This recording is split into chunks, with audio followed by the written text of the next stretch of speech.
क्या मैं आपसे कुछ क्वेश्चंस पूछ सकता हूँ? आपके नेगेटिव इमोशन से स्टार्ट करते हैं। तो अगर आप रुक के एक्चुअली आंसर करोगे ना, तो आपको बहुत ज़्यादा फ़ायदा होगा इस छोटी-सी वीडियो का। स्टार्ट करें? तो पहला क्वेश्चन है मेरा कि अभी, आज या कल, आजकल में आपने कौन-सा नेगेटिव इमोशन सबसे ज़्यादा फ़ील किया है, एक्सपीरियंस किया है? कौन-सा नेगेटिव इमोशन? कोई भी एक।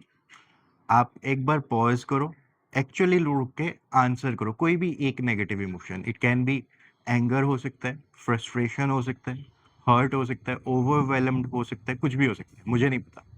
आप आंसर करो एक इमोशन जो आपने फ़ील किया है एक्चुअल में।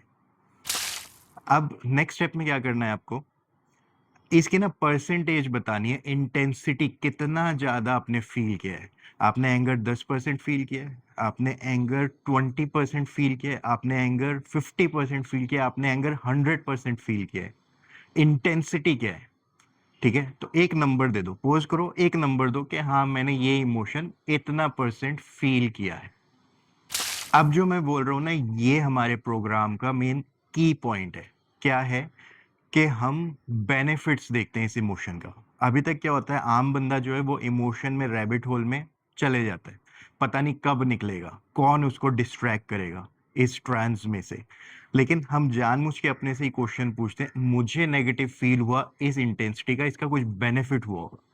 अगर आप एक्चुअली रुक के बेनिफिट देख पाओ ना, फॉर एग्जाम्पल मैं अपना बताता हूँ, अगर मैंने कोई भी एक नेगेटिव इमोशन फील किया, एक इंटेंसिटी ले लेते हैं 30% 40%, तो सबसे पहला बेनिफिट मुझे नज़र आता है कि मैं प्रेजेंट माइंडेड हो गया इस इमोशन की वजह से। मैं प्रेजेंट में आ गया, मैं अवेयर हो गया। अब मैं आपको इनवाइट क्या कर रहा हूँ कि आपको बुरा लग रहा है, एग्जाम्पल कितना बुरा लग रहा है, बहुत बुरा लग रहा है, बहुत कितना, 100% बुरा लग रहा है। किसी ने कुछ बोल दिया, कुछ हो गया, बिजनेस नहीं चला, कुछ भी अपॉर्चुनिटी मिस होगी। अब इसका बेनिफिट क्या हुआ? तो इसका सबसे बड़ा बेनिफिट ये हुआ है कि आप अवेयर हो गए। अगर नहीं जागते तो कितने सालों तक आप डिस्टर्ब रहते हैं, कितने सालों तक? आप खुद देखो। ठीक है, क्योंकि आपको ना हैबिट है। आप अगर नेगेटिव फील कर रहे हो और उसी ट्रेंड्स में जा ही जा रहे हो, उसी फील्ड में लोगों से बात करी जा रहे हो, तो उतना सारा टाइम भी तो आप वेस्ट कर रहे हो अपना उस नेगेटिव इमोशन में, उस लूप में। बार बार रिकॉल करते हो, बार बार फ्रस्ट्रेट होते हो, बार बार सेम स्टोरीज अपने आप को सुनाते हो, बार बार सेम स्टोरीज किसी और को सुनाते हो। फायदा कुछ नहीं हो रहा, टाइम और ज्यादा निकलता जा रहा है, जिसकी वजह से वो और प्रूफ होता जा रहा है कि आपकी लाइफ क्यों स्ट्रक है, आप आगे क्यों नहीं बढ़ पाए। कोई फायदा है? सिंपल थर्ड क्वेश्चन, बेनिफिट क्या हो रहा है? I become aware. मुझे पता चल गया कि यहाँ पे ज्यादा देर तक स्ट्रीम में सोचने से कुछ नहीं मिल रहा, टाइम भी जा रहा है, एनर्जी भी जा रही है, पैसा भी नहीं आ रहा, कुछ फायदा नहीं है। अब ये हो गया फर्स्ट क्वेश्चन का आंसर। नेगेटिव इमोशन के साथ हम क्या करते हैं? आइडेंटिफाई, एक इमोशन का नाम, इंटेंसिटी और बेनिफिट। अब हम आगे बढ़ते हैं स्टेप 2 क्वेश्चंस पे। अगर सारी चीजें वैसे होती जैसे आप चाहते हो, एग्जैक्टली वैसे जैसे आप चाहते हो, ठीक है, आप जैसे चाहते हो कि लोग कैसे बिहेव करते, क्या कैसे होता, आपके पास कितना बैंक बैलेंस होता, आपकी हेल्थ कैसी होती, आप क्या कर सकते होते, ठीक है, लोग आपको अप्रिशिएट कर रहे हैं, एग्जैक्टली वैसे जैसे आपको चाहिए। अगर सब वैसे होता तो आप क्या फील करोगे? ठीक है, अब आप क्या फील करोगे, इसको एक्चुअली पोज करो और फील करो अभी। मैं अपनी बात करूं तो मेरे को जैसे सब कुछ चाहिए वैसे हो गया। ठीक है, तो जैसे आपने वीडियो भी लाइक कर दी, इसमें कमेंट भी कर दिया कि बहुत बढ़िया वीडियो है, शेयर भी कर दिया, और भी बहुत सारी चीजें, अगर ये वैसे हो गया तो मैं फील करूंगा एक्साइटेड, हैप्पी, एनर्जाइज्ड, ठीक है, in control, progressive, relief, finally arrived. बहुत सारे वर्ड्स, पर कुछ भी आप फील करो इस पॉइंट ऑफ टाइम पे। ये फील करना इंपॉर्टेंट है। तो हुआ क्या, पहले आप नेगेटिव ट्रेन में बैठे हुए थे, कहीं दूर निकल गए थे, आपको रोका मैंने, उतारा, अब पॉजिटिव ट्रेन में बिठा के किसी और डायरेक्शन में कहीं दूर ले आए। नेगेटिव इमोशंस ने आपको बताया कि क्या नहीं चाहिए, पॉजिटिव इमोशंस आपको गाइड कर रहे हैं कि क्या चाहिए, वो हो गया तो कितना मजा आएगा, आप उसको विजुलाइज कर रहे हो। तो ये स्टेप 2 कंप्लीट हो गया बस फील करने से। स्टेप 3, आखिरी कंक्लूजन, आगे बढ़े। स्टेप 3 में आप अपने से सिर्फ एक क्वेश्चन आंसर करते हो कि अब how can I use my mind to get what I want? How can I use my mind to get what I want? हुआ क्या था, मैं ना पॉजिटिव में ज़्यादा इंटरेस्टेड हूँ, मैं ज़्यादा देर वहाँ भी नहीं रहना चाहता। मैं ना नेगेटिव में ज़्यादा इंटरेस्टेड हूँ, मैं ज़्यादा देर वहाँ भी नहीं रहना चाहता। दोनों मेरा टाइम वेस्ट कर रहे हैं, एनर्जी वेस्ट कर रहे हैं। एक बंदा जो बैठ के पॉजिटिव सोच रहा है, विजुलाइज कर रहा है, सब कर रहा है, वो भी आगे नहीं बढ़ रहा क्योंकि बैठा हुआ है।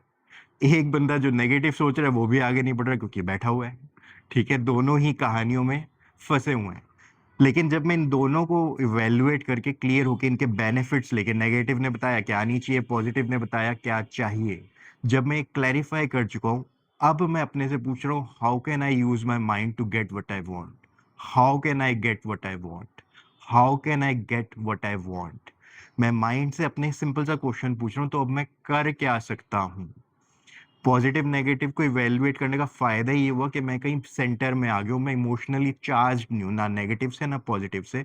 और अब मैं अपने माइंड से जब क्लियरली पूछता हूँ ना, प्रेजेंट में आके, क्या पूछ रहा हूँ प्रेजेंट में आके? What can I do now to get what I want? What can I do now? तो अब इसका आंसर आपको यस या नो देना है।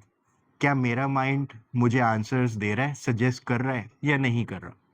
दोनों ही अच्छे आंसर है। अगर आपको लग रहा है नहीं, मेरा माइंड अभी भी कोई सोल्यूशन नहीं दे रहा, परफेक्ट, आपने इवेल्युएट किया, यू हैव प्रोग्रेस्ड। और आपने आंसर किया हाँ मेरा माइंड कुछ आइडियाज दे रहा है, परफेक्ट, यू हैव प्रोग्रेस्ड। क्यों? क्योंकि जब आप रुक के अपने से क्वेश्चन पूछते हो ना, व्हाट कैन आई डू, अपने ही माइंड से, आपका माइंड जो है वो सोल्यूशंस दे देगा। आप पूछ ही नहीं रहे हो, आप पूछ रहे हो और लोगों से, किसी और एक्सपर्ट से। सबकी राय ले लो, इकट्ठी कर लो, उसमें चैलेंज नहीं है। पर आप अपनी लाइफ में कहाँ हो, वहां से कौन सा स्टेप लेना आपके लिए पॉसिबल है, फिजिबल है, ये डिसीजन तो आपको ही लेना है ना। तो आपने अपने माइंड से पूछा मैं क्या कर सकता हूँ? दुनिया भर बता रही है कि ये कर लो, वो कर लो, ये कर लो, वो कर लो, मैं क्या कर सकता हूँ? आपके माइंड से जो आंसर आएगा ना, हाँ ठीक है अब मैं ये कर लेता हूँ, हाँ ठीक है ये मैं स्टार्ट कर लेता हूँ, ठीक है ये थोड़ा सा चेंज कर लेता हूँ, ठीक है अब ये कर लेता हूँ, बस उतना ही करना है। तो अब आप क्या करते हो? आपके पास अवेलेबल क्या है, कंक्लूड करें। आपके पास अवेलेबल है कि आप मेरे व्हाट्सएप ग्रुप को ज्वाइन कर सकते हो, जहाँ पे हम हर 2-2 घंटे में 3 क्वेश्चंस की आंसर करते हैं। आंसर करने की वजह से ना आपके माइंड को ना आदत पड़ जाती है, मैं ऐसे सोचता हूँ। ठीक है, वो ज्यादा देर नेगेटिव में नहीं फंसा हुआ, ज्यादा देर पॉजिटिव में नहीं फंसा हुआ, वो सोल्यूशंस क्रिएट कर रहा है, मैं जाऊँ वहां से क्या कर सकता हूँ। जिसकी वजह से आपके माइंड में बड़े सारे नए नए आइडियाज आते हैं, वो आइडियाज जो आप अपनी लाइफ में इंप्लीमेंट कर सकते हो। क्योंकि आपको तो पता ही है ना आपका अपनी लाइफ में क्या कर सकते हो, वहां से आप स्टार्ट करते हो। और रात को 10 बजे हम लाइव कनेक्ट करके बात करते हैं, आधे घंटे में, आधे घंटे की बात करते हैं, बहुत ज्यादा लंबी चौड़ी नहीं, कि एक्चुअली क्या अवेलेबल हुआ आपके साथ। मैं अपना शेयर करता हूँ कि मेरे पॉजिटिव नेगेटिव आज क्या रहा, जैसे अभी आपसे बात की, आप अपना शेयर करते हो, और हम कुछ कंक्लूड करते हैं कि ये चीजें हम कर सकते हैं अपनी लाइफ में जहां हम हैं वहां से। तो ये प्रोग्राम में मैं आपको इनवाइट कर रहा हूँ। आपके लिए है या नहीं? आप व्हाट्सएप ग्रुप में आओ, रात को 10 बजे कनेक्ट करो और खुद एक्सप्लोर करो। नहीं है तो भी कोई बात नहीं। कुछ लोगों के लिए प्रोग्राम, कुछ लोग हैं जो अमीर होते हैं, कुछ लोग हैं जो अचीव करते हैं जो उन्हें चाहिए, कुछ लोग हैं, ये सिर्फ उन लोगों के लिए ही डिजाइन किया है, मेजोरिटी के लिए है ही नहीं, ये एंटरटेनमेंट है ही नहीं है। ठीक है, तो आप इसको इतना देख लिया, बहुत बढ़िया, नहीं देखा कोई बात नहीं। All the best, take care, enjoy the day.